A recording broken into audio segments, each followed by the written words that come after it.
right, Ginger, thank you. High winds whipping across the Inland Empire. Some parts of Riverside County could get up to 85-mile-per-hour wind gusts. KTLA's Alina Bovian, they're live with a look at the current conditions. Alina, good morning.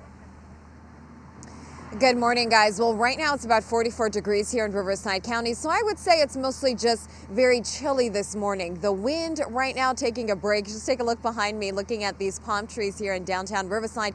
You can see it is very calm, but it will not stay this way. We are expecting for the wind to peak later today, and as you guys mentioned, up to 80 miles per hour. Take a look at this video from overnight.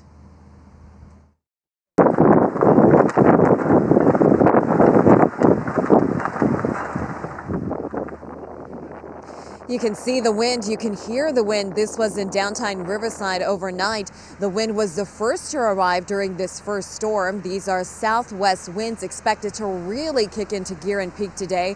Forecasters projecting Riverside County could see wind speeds between 75 miles per hour and 85 miles per hour.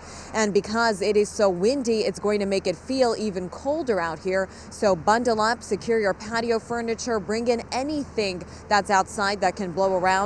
Watch out for downed trees, down power lines, and power outages also a possibility.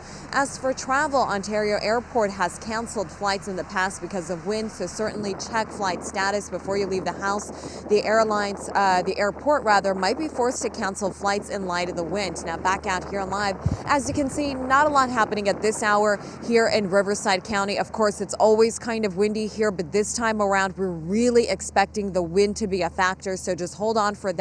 The wind again is expected to peak sometime today. We'll send it back to you guys in the studio for now.